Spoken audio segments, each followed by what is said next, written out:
Imagine what happens if they have to share that with their boss. Well, I bought because of this. This doesn't look stable. This doesn't look quiet, placid. This looks scary. This looks like a freaking horror movie put into sales copy form to a B2B serious corporate buyer.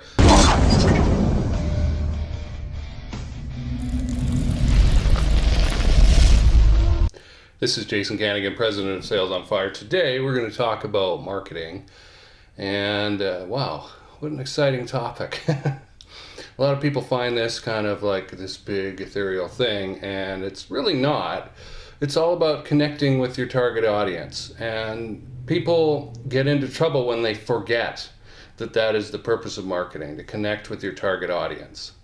And they start to get self-involved. That's really a big problem. When you see a website or a brochure or some sort of literature that starts telling people what we do, that's really where the problem is. And you've devolved at that point to listing features, sometimes benefits, but those are not really how to sell.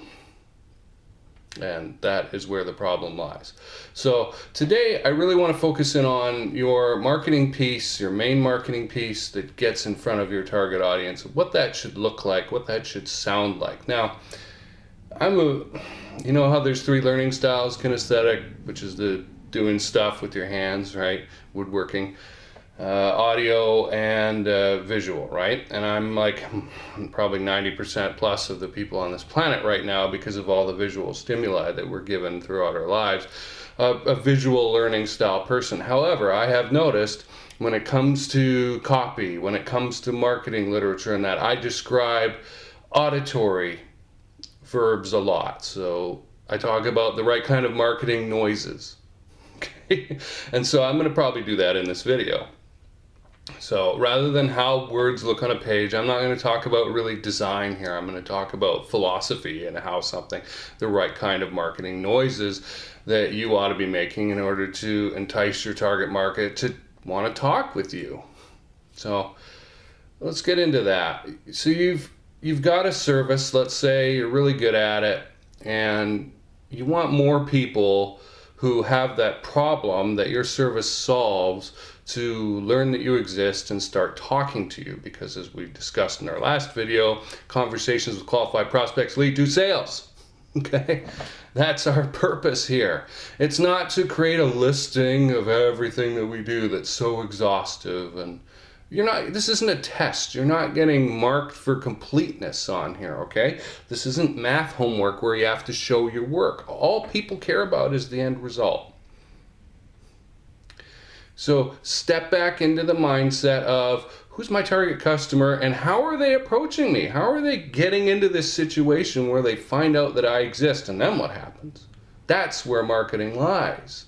And that's why you need to be making the right kind of marketing noises to make them feel comfortable about buying from you.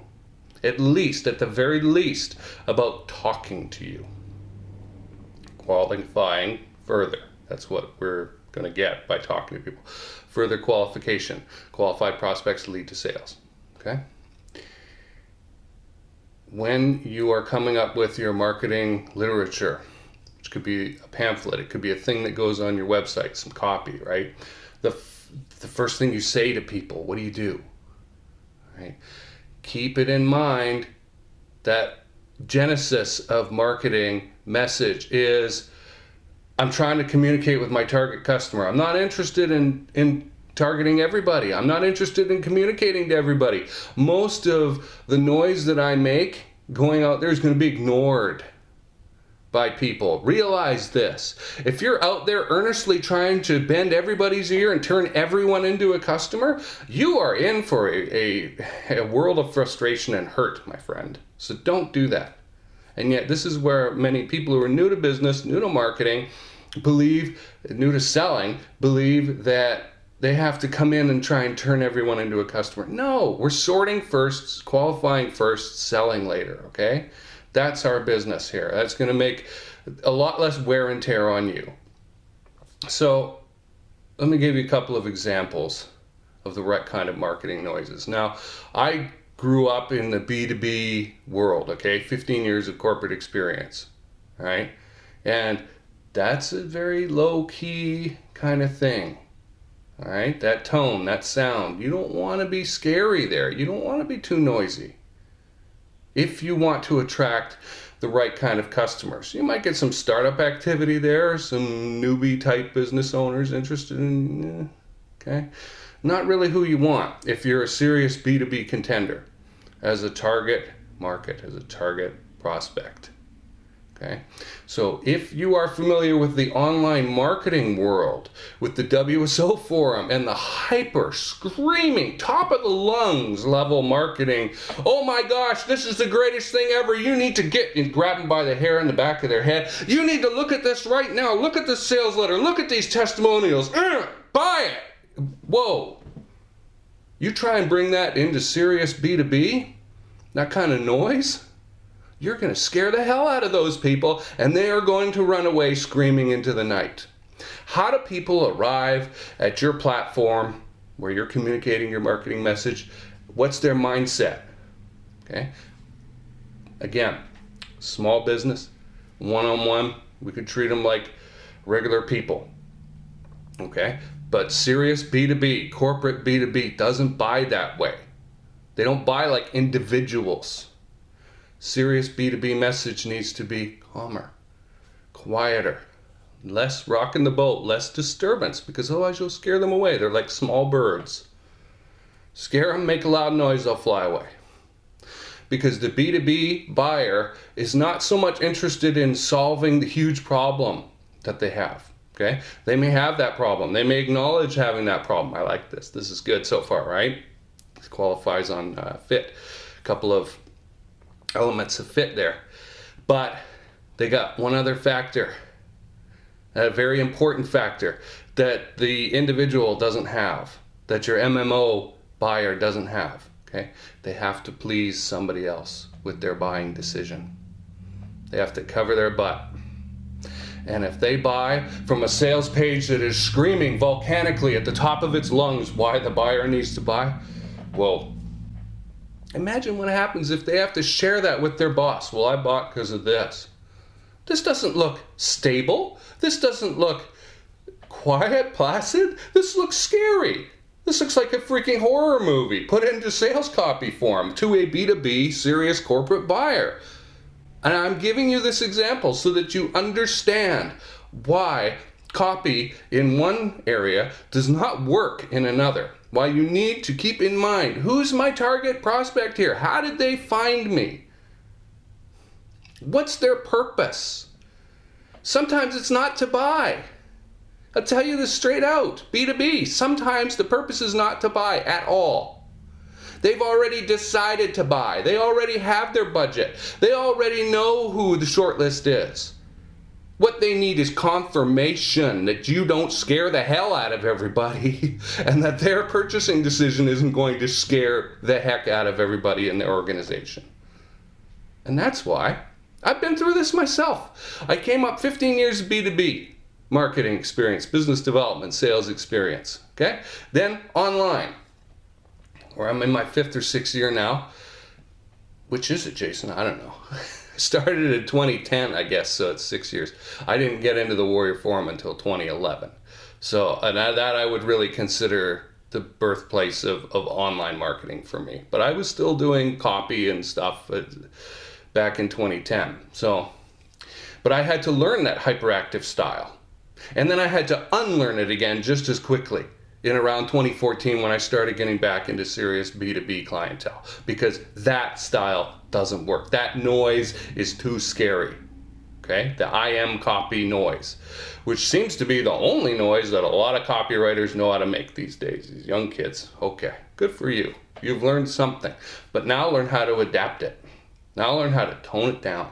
Because if you're going to grow, it's just like I say, you can't walk into a boardroom and go, we're going to crush it. It's going to be awesome. Yeah. What the hell? Guys like me will laugh you out the door. We will boot you out. Good luck. Go crush it over there. You sound like a moron to a serious B2B executive. You sound like a child. There are places for that. But it's not in serious B2B. And so I've been through that process where I had to learn one style and then another and then back it off and relearn. When somebody's coming to your website and all they're looking for is confirmation that this is a safe, smart decision, you have to make a completely different noise, marketing-wise, copy-wise, than if you were selling an MMO opportunity to an individual buying through a WSO. If I could get that point across to you and have that stick in your brain, then this video would be a success in my opinion. All right. So consider, again, the whole reason why I'm making this video is I wanted to talk with you about the process. How do buyers arrive at your site? Think about it. What headspace are they in? What are they trying to do for themselves? Because a lot of the time, especially in serious B2B, as I've been discussing, their purpose is not to actually buy. They're going to buy. They've already made that decision from somebody like you. Right? It's down to 3 to 5 people, let's say. But who specifically? Well, who doesn't scare the heck out of them the most? Which one of these pages doesn't look like nuclear war is going to break out? You may laugh. I'm not laughing. I've seen some scary stuff in B2B that shouldn't be there. How can you put that little pillow behind your prospect's head and say it's going to be okay, here's your blankie, it's going to be safe, this new accounting software that you're buying, it's a smart decision through us, we're going to be there to help you. Okay, they've already made the decision to buy. Who are they going to get it from? Often the person who scares them the least. All right. I think I've covered that in pretty good detail to begin with. You should have the essence of what I'm talking about.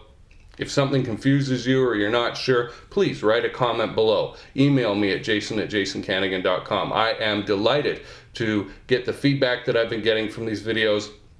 I want to talk to you some more about these topics. Let's engage and have some dialogue about this so that you can learn what I know from coming up to 20 years of experience in the real world here.